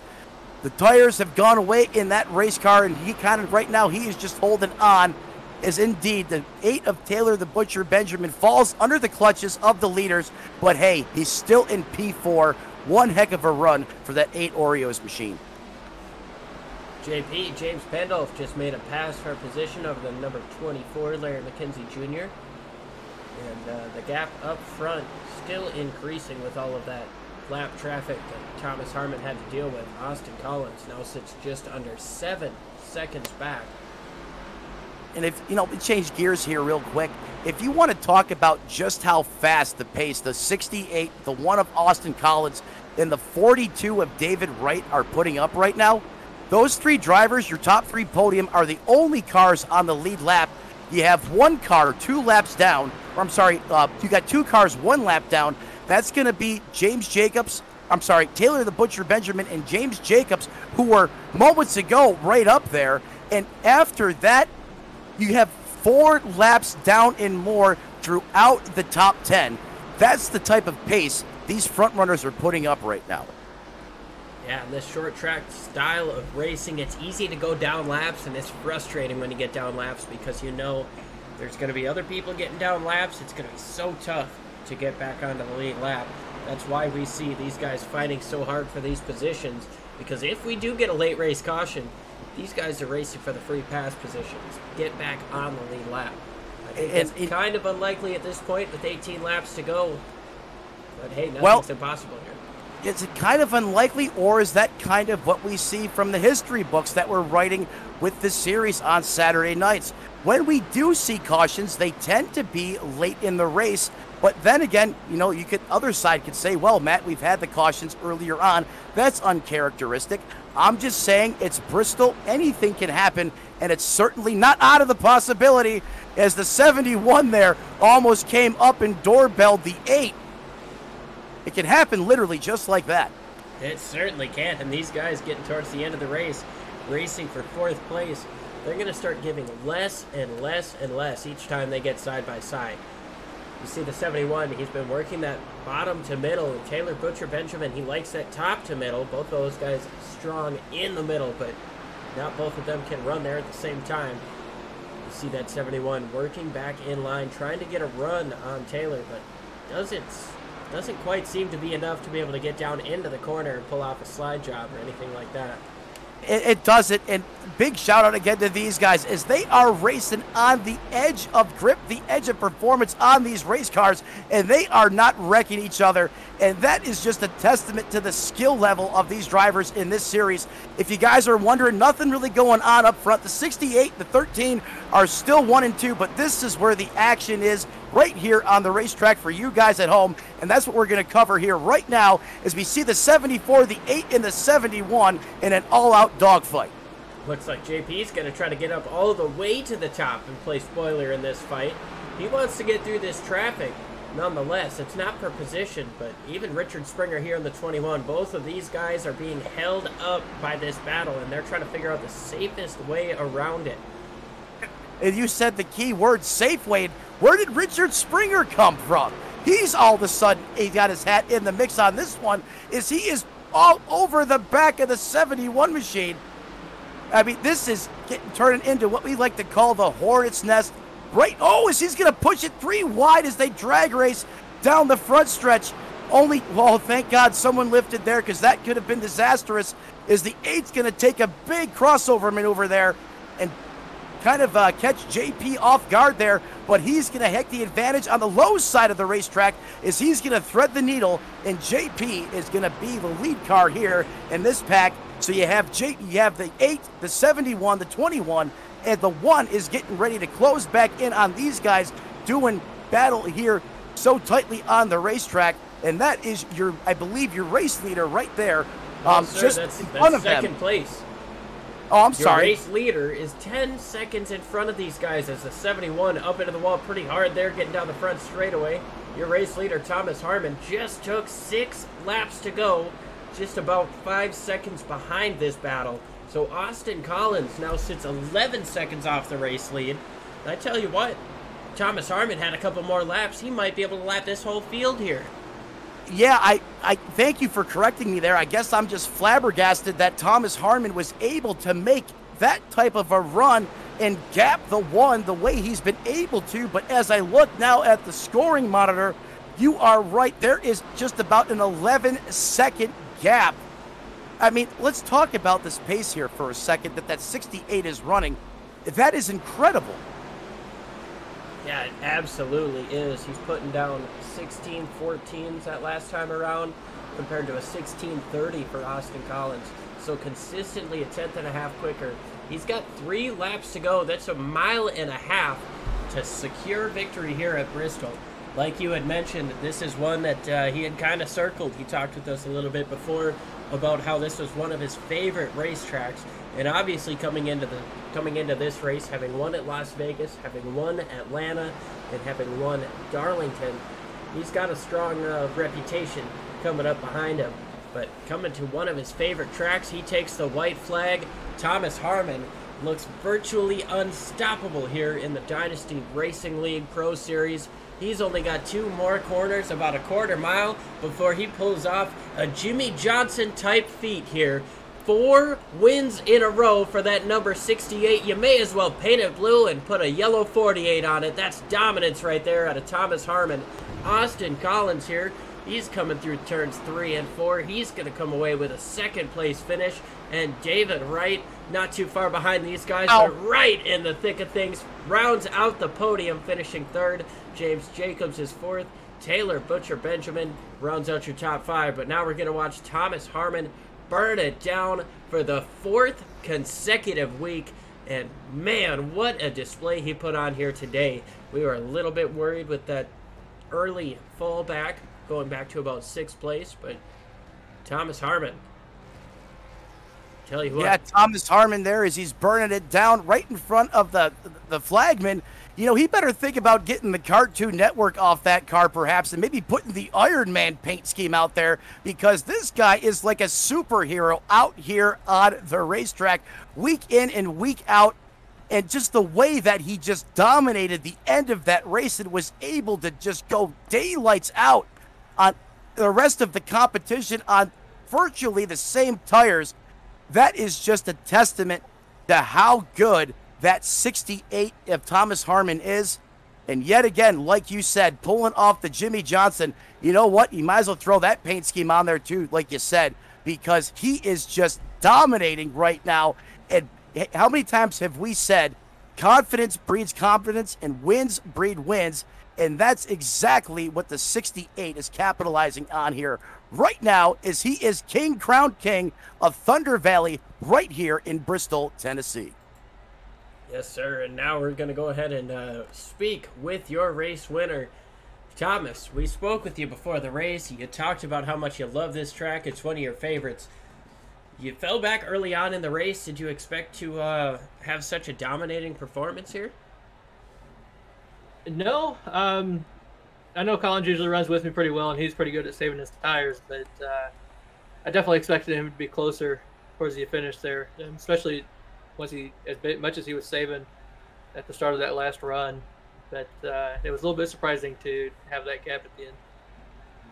Well, you worked through lap traffic phenomenally, and you had yourself a really sketchy moment going in the middle of 3 wide between a few. Can you walk us through that moment there? Yeah, that one was a little scary. There wasn't so many contact, but I knew that was a moment that I had to take the opportunity while it was there. Otherwise, I was going to lose the lead and then have to fight with Taylor to get it back, or just get cleaned out by somebody. There was just too much of a difference in speed for us to survive if we all checked up, because I think we probably would have been 4 wide at one point. But definitely a scary moment, and I'd rather not do that again. Yeah, I get that completely, but you come away with, let me double check here, an 11.07 second win. You, Austin Collins, and David Wright, our podium drivers, were the only ones on the lead lap here today. How did you get such a strong pace? I think I told you guys before the race, that bottom saves the tire, and if you move that brake bias back, once the car tightens up, it'll help you out. But at the beginning of a run, that's your weak point in the run. As you saw when I fell back early in the race, and but once it kicks in and you figure it out, you're good to go from there. And even if you're fighting somebody on the top that's riding the top, you can get by them. It'll take some time, but you can get by them. That's just sticking to the bottom and defending when you need to. Well, awesome stuff, dude. Before we let you go, is there anybody you want to thank for such a strong performance and going 4 in a row? I give a shout out to you guys up in the booth for broadcasting everybody. Everybody that watches each week, all the drivers that come out, James for putting on the league, and any sponsors that we may have. Well, we appreciate you joining us. Congratulations once again on the win, and we'll let you go celebrate. Thank you, sir. That was Thomas Harmon, your race winner. And now we're going to go ahead and bring in Austin Collins. Matt, I believe you'll be with Austin there.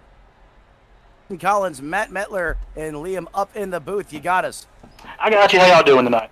Hey, we're doing fantastic after watching yet another colossal battle out here on the racetrack.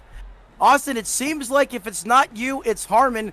And if you guys, transverse in the finishing order, you often find yourselves doing battle out there on the racetrack. And that translates so well to a phenomenal broadcast as all your fans at home get to watch you guys duke it out week in and week out. Walk me through that race from your perspective tonight, sir. Yeah, I got in late, so I didn't have much practice. I know we had that first caution at the beginning there. I ended up coming down, getting tires, and ended up driving my way through the field there on those freshies. And I had the track position. I know, like I said, it's hard to beat Thomas at Bristol. It's hard to beat Thomas anywhere, but Bristol, God, you got to be on your game. You got to be up there. He's great. Like I said, Petty got out in front, and even with the clean air, he was able to get around me eventually on that long run. He's just able to carry so much speed out of the corner. Once the tires get worn, saves that right front a little bit better and just rolls center and gets off the corner. And there at the end, I ended up with that other caution. I was just like, well, I ain't gonna beat him on that speed, so let's try something. And I tried to uber save the right front. By the time I started to hit the go button, he was already out to go lead. I had to push so hard. I ended up just burning my stuff up even more. So, like I said, finishing second to Thomas at Bristol, that's a compliment in itself. You know, and he appreciates the shout out and the compliments. But, you know, if you take a look here at the scoring pylon, I mean, you come home P2, a very solid performance, a brilliant run by you and your team here tonight. And look at the pace you guys put up, yourself and David Wright. I mean, the top three were on the lead lap. Everyone else in the field, either one lap or multiple laps down. I would say that's pretty strong testament to your capabilities behind the wheel of that race car. Obviously, you know, from my perspective, it seemed like, you know, at certain times of the run there, you may have been faster than the 68. I mean, do you feel if there was some late race cautions in there that could have definitely helped you change the outcome of this race? Oh, yeah, late race caution. We would have had a chance. Always a chance on a late race caution. It's just, like I said, we're pretty even there on the fresh tires. I know, obviously, if we did have a late race caution, he'd up it a little bit more. But there's only so much speed you can carry around this place. So, we both walked that line pretty well, I feel like. So, if we would have had a couple late cautions there, I would have liked it. You know, it would have been fun. I know he gave me the bumper there at one point, so, you know, it might have been time to repay the favor if we would have gotten it. That was my next question, and you stole it right from my mouth. And, hey, it's Bristol, baby. We see that, but I didn't think you were going to let that one slide if there came an opportunity to return the favor. And that's every race car driver, right? You kind of know in the back of your head, if you give someone the doorbell earlier on and there's an opportunity late in the race, you pretty much got to expect that it's coming back, right? Oh, yeah. I was playing games, or not really games, but, you know, he was faster there at that point in the race. I just kept coming up in front of him. It's just the way you run Bristol. He eventually was getting the runs off, and, you know, if I'm up in the way, and where's he going to go? Through me? So I was playing my games, so, I mean, I understand what he was doing, but, you know, it's always, you know, fun racing with Thomas. He knows, you know, I feel like if I give him a little bump, I expect him to, you know, hold on to it. Well, there you go, ladies and gentlemen. Great analysis and in-depth review of this race from one of the aces here tonight. He comes home P2. Austin, before we let you go, who do you want to thank that helps you get it done on that one machine? I got to thank you all for putting on the broadcast. Appreciate what y'all are doing. I got to thank everybody that comes out and races with us, anybody that watches the stream. I thank JP for putting on the league. I've been running in here. I think this is my 4th year now. It's my first league I was ever a part of, so nice to be here. I also got to thank my family, my mom and dad, and all my buddies at XLR for being there with me throughout my racing career. Yep. Well, there you are, ladies and gentlemen, from one of the true veterans, a philosopher and a scholar of the sport. You couldn't ask for a better post-race interview than that. Austin Collins, he comes home just a little bit short in P2 tonight. Yes, sir. Phenomenal interview there, Matt. And I believe we've only got one person left to talk to. That's going to be our 3rd place finisher, David Wright, in the number 42. David, how are you doing tonight? Oh, not too bad. How about yourself? Doing pretty good after watching such a great race here at Bristol. But kind of walk us through your day. We saw you ripping high, wide, and handsome, getting up next to the wall. You had an up and down day. Definitely had to pass a couple of cars multiple times. But yeah, walk us through your day. Oh, it was typical Bristol. You know, definitely rubbed the wall a few times getting up high like that. But I got into a little mix-up with my teammate earlier that caused that first caution. I wasn't expecting. I knew he was on a different tire strategy and he was faster than me, and I was wanting to let him by. And he was running a little bit different line and checked up a little more than I expected. And I felt bad because I tapped him in 3 and 4, and then he couldn't get it fully recovered, and we caused that first caution. So feel really bad about that. But overall, I mean, it's a good race. I never have short run speed. I always seem to favor the long run side, and seem to be able to save a little bit of right front tire. But those Thomas and Austin, I don't know what they do, but they seem to have speed the entire time, and even when I try to save some, I can't catch them. So, but overall, good night. It was a good race. 4 cautions, 19 laps for a 250 lap race. That's pretty good. Yeah, definitely one of the cleaner Bristol races I've seen. And speaking of clean things, you had a pretty clean move. The racing didn't stop for you really at any point. You had a really clean move, passing Taylor Butcher Benjamin and James Jacobs in one run to get that podium spot. Kind of walk us through how you did that so late in the run. You know, they were battling there for many, many laps, side by side. And I knew that was going to, you know, wear their tires a little more than what it would wear mine. So when I called them, I just think I had a better set of, you know, my tires weren't as wore out as bad as theirs. So it just allowed me to make a more aggressive move and make it stick and be able to throttle out of the corner ahead of them. So Taylor's good. Taylor's really good. He's a real good race car driver. He's always fast. He and I are different. He's always faster on the short run, where I'm faster on the long run. And we've been racing together for several years, and he's one of the ones that, you know, I'm always having to try to beat every week. So him, like I said, him, Austin, and Thomas, and they're always fast.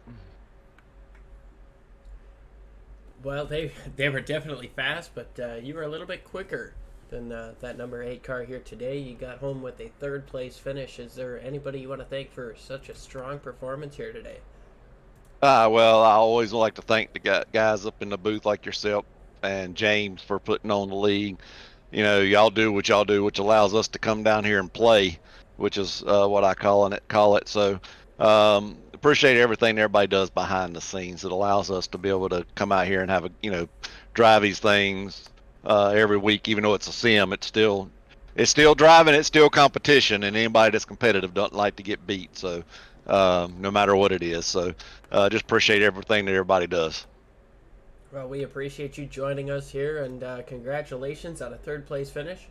We'll talk to you thank you. I appreciate it. Hopefully a little bit further up on the podium. Yeah, gotta try. I gotta get a few more spots. Awesome stuff. Appreciate you, man.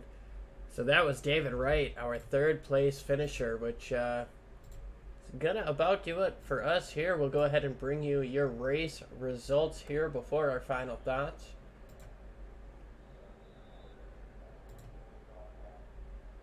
So we got Thomas Harmon, your race winner, followed by Austin Collins and David Wright rounding out the podium and also rounding out the lead lap. Then we've got James Jacobs, Taylor Butcher Benjamin, James Pandolf, Larry McKenzie Jr., Sam Niederhelm, James Goodman, Chris Vanderplatz, rounding out your top 10.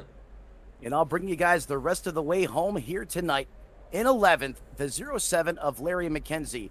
12th, the 45 of Brandon Broby. In 13th, Richard Springer. 14th, the 93 Sizzle Time, Matt Sizzler. In 15th, David Vanderplatz. Big shout out again to all the Vanderplatz fans and supporters that were calling his name in the chat here tonight. He certainly, and we appreciate that. 16th belongs to Andrew McKenzie. And rounding out the field of 17 drivers here tonight, the 62 of Jordan Van Western. That's going to do it for the field here. And, well, Matt, sounded like you were getting ready. So the floor is yours. And you know what? How about a big shout out to the top 3 here tonight with those phenomenal interviews from all 3 of those competitors. And, you know, something that you don't really hear about a lot is the history that they have all racing with each other.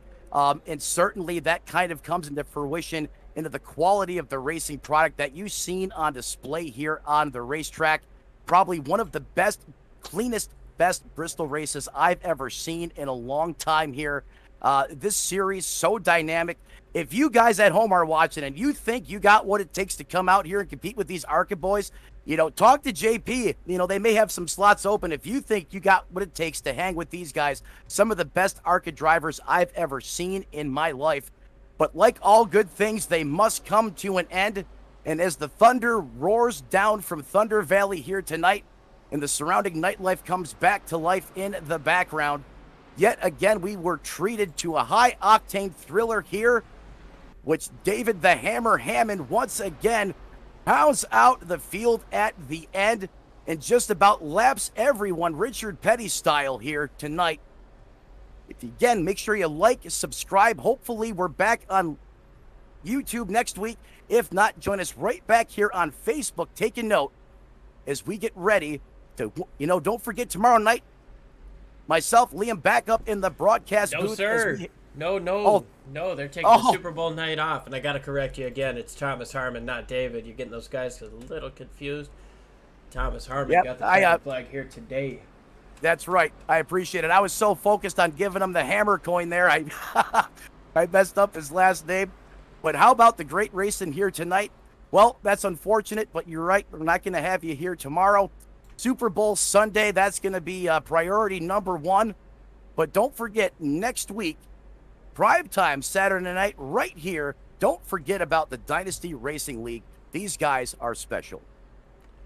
Absolutely. We appreciate everybody tuning in, and go ahead and follow. We're on Facebook this week, but we should be back on YouTube, and we'll have this uploaded to YouTube shortly, so that'll be irrelevant if you're watching the video. But thanks everybody for tuning in. I'm Liam Ervig, along in the booth with Matt Metler.